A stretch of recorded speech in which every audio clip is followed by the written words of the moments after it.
LEGALFLY this week have announced the launch of our newest report, the Legal AI Benchmark. And really the story behind this report is that we know that for our customers, for our prospects, anyone who's thinking about implementing legal AI, sometimes one of the most powerful things is not to hear from us as legal AI providers, but actually to hear from peers about where they're seeing success, what use cases they have, what they wish they'd known earlier. And so that's what we did with this report. We interviewed dozens of GCs and we summarized their thoughts and put it into a set of recommendations and some tips from these people.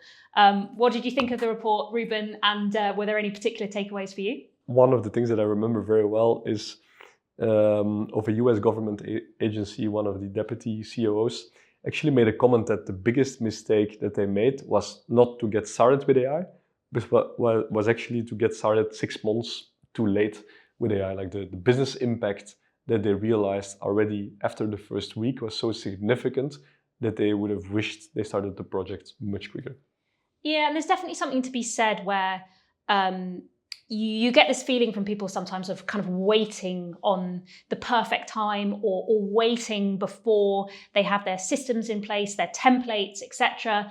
And really, there is never going to be that perfect time. There's always loads of things on the horizon, and things are moving so fast. And let's be honest, legal professionals, they have zero time. There will never be time to spend into educating yourself or training yourself on how to use a legal AI solution. And the whole point of the solution is to save you time, to free up time for you to focus on strategic work. So the quicker you can get started with that, just step by step with a couple of simple use cases, you will reap the benefits from it immediately and you will have a good start.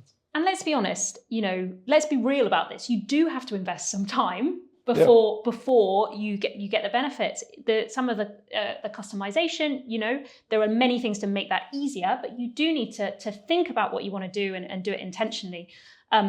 One of the interesting things for me as well is thinking about AI as organizational change, and it's not actually a one-off project. It is something that is continuous over time. It's an ongoing piece of work, and therefore getting those structures of accountability, putting a project, putting some ownership around it is so important.